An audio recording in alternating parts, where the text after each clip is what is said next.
Podium లేకపోతే కొంచెం మాట్లాడడం కష్టం నాకు. అంటే ఎలా ఉందంటే నగ్నంగా ఉన్నట్టుంది పోడియం లేకపోతే.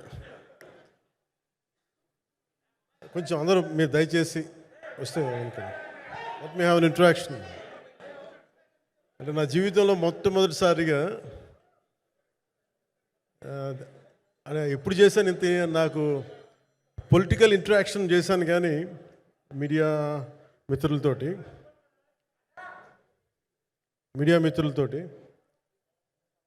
సినిమా పరంగా నేను ఎప్పుడు ఆలోచించలేదు, ఎప్పుడు నాకు చేయలేదు.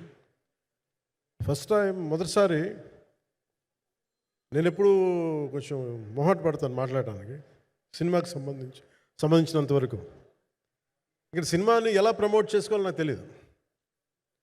పని చేయడం తెలుసు తప్ప దీన్ని అంటే మనం ఇంత చేసామని చెప్పడం ఎప్పుడు నాకు కొంచెం ఎబ్బెట్టుగాను ఇబ్బందిగా ఉంటుంది.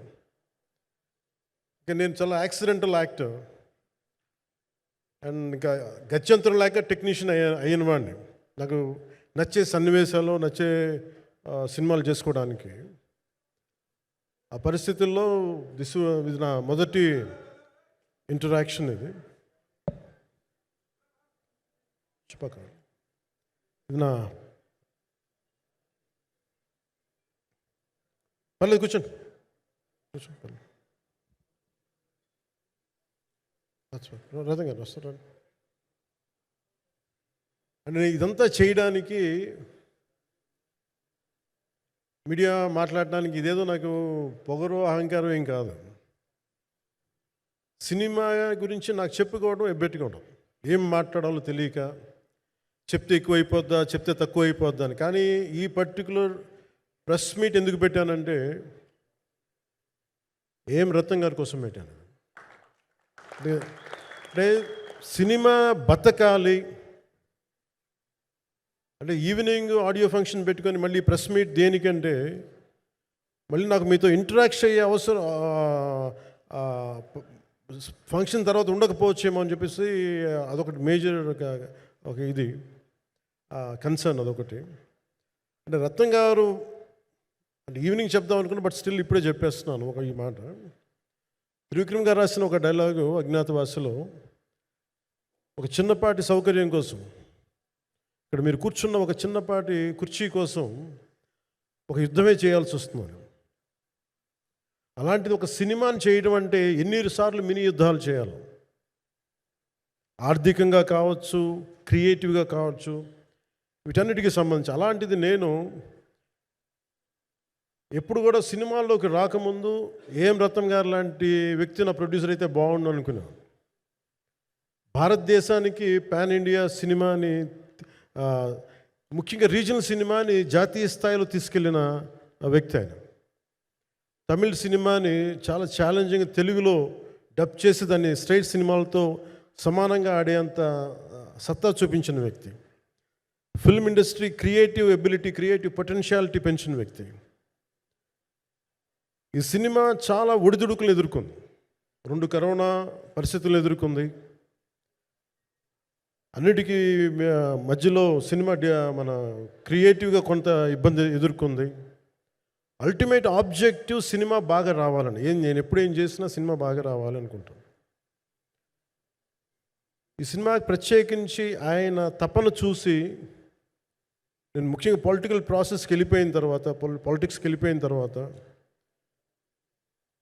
డైరెక్షన్ అన్నిటికి దూరమై క్రియేటివ్ పార్టీకి దూరం అయిపోయిన తర్వాత, పాలిటిక్స్ నా ప్రైమరీ ఫోకస్ అయిపోయిన తర్వాత మళ్ళీ దృష్టి పెట్టి సినిమా కావాలి మీరు చెయ్యాలని చెప్పి నా దగ్గరికి వచ్చి కోరుకున్నప్పుడు నేను ఎంత బెస్ట్ ఇవ్వగలను ఆ సినిమాకి అంత ఇచ్చాను. నేను అంటే నా బెస్ట్ ఇచ్చాను. అంటే నేను అంటే అన్నిటికంటే కూడా నేను ఇవ్వలేనిది టైం ఇవ్వలేను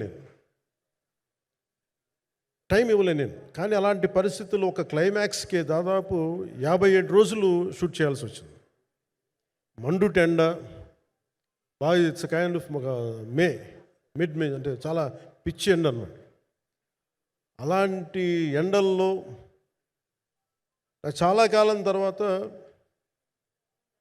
నాకు మార్షల్ ఆర్ట్స్, నేను ఎప్పుడో నేర్చుకున్న మార్షల్ ఆర్ట్స్, ఒక ఎస్క్రీమా కానీ, ఊషు కానీ, నేను నేర్చుకున్న సెల్ఫ్ డిఫెన్స్ టెక్నిక్స్ కానీ, యుఎస్లో నేను ఒక వర్క్షాప్ చేసిన జీత్ కండు ఇవి కానీ ఇవన్నీ ఈ సినిమాకి నాకు పనికి వచ్చినాయి. నాకు ఇవన్నీ వీళ్ళతో డిఫరెంట్ కొరియోగ్రాఫర్స్తో కూర్చొని ప్రత్యేకించి క్లైమాక్స్ పార్ట్ ఇది అందరికీ ఇన్స్పైర్ చేసింది. అంటే మన స్థూలంగా చెప్పాలి అంటే, ఒక క్లుప్తంగా చెప్పాలి అంటే, ఈ సినిమాకి ఇదే ఆయువు పట్టింది. ఈ ఫస్ట్ పార్ట్కి ఎక్కడో కొల్లూరు నుంచి మన కృష్ణానది తీరం కొల్లూరు, విజయవాడ సమీపంలో ఉన్న కొల్లూరు ప్రాంతం నుంచి దొరికిన ఒక కోహినూరు వజ్రం నుంచి అది ఎటు మన గోల్కొండ రాజుల దాకా వచ్చింది, మన హైదరాబాద్ సుల్తాన్ల దాకా ఎలా వచ్చింది, దీని ట్రావెల్ ఇటు వెళ్ళింది. ఇవన్నీ జరిగినప్పుడు దీని నేపథ్యంలో జరిగే కథ ఇది. ముఖ్యంగా ఈ ఫౌండేషనల్ వర్క్ చేసిన వ్యక్తి క్రిష్ జాగర్లమూడి గారు చాలా హై కాన్సెప్ట్తో పట్టుకొచ్చారు దీన్ని. ఆయనను రత్నం గారు నా దగ్గరికి వచ్చినప్పుడు చాలా బాగా నచ్చి వెంటనే చేశాను. చేసిన తర్వాత ఒక్కొక్కటి కరోనా నిజంగా ఇంపాక్ట్ వచ్చింది. అంటే ఎలా ఉండదంటే, ఎంత హార్డ్గా ఉండదంటే ఇండస్ట్రీ, అది ఎవరిని తప్పు పట్టలేము. ఒకప్పుడు ఆయన వెంట చుట్టిన నిర్మాతలు, ఆయన వెంట తిరిగిన డిస్ట్రిబ్యూటర్స్, హీరోస్ అందరికీ, అలాంటి వాళ్ళకి ఒక నిర్మాతగా ఆయన తపన పడుతుంటే నాకు అంటే ఆయన కోసం ఖుషి తీస్తున్నప్పుడు కానీ ఆయనతోటి ఎంత సౌకర్యం ఇచ్చారంటే, అసలు మాకు 1 month ముందు ప్రీ ప్రొడక్షన్ అయిపోయి నాకు అంత సౌకర్యాన్ని ఇచ్చారు. నేను కంపోజ్ చేసిన యాక్షన్ సీక్వెన్సెస్ కానీ ఫైట్స్ కానీ ఖుషీకి నాకు ఆల్రెడీ ఒక 1 month 1.5 month థియేటర్ నాకు ఇచ్చేసి, మన సురేష్ ఎఫెక్ట్స్ థియేటర్ మొత్తం ఇచ్చి నాకు అంత లగ్జరీ ఇచ్చిన వ్యక్తి ఆయన నలిగిపోతుంటే నాకు నిజంగా చాలా బాధేస్తుంది. ఒకసారి it is not about money, it's not about success, it's about standing by whom you trust, who stood for the people and who stood for the industry. నాకు ఎందుకు ఇది మీతో పంచుకోవాలనిపించింది. సినిమా ఎంత విజయం ఇది నాకు నిజంగా తెలియదు.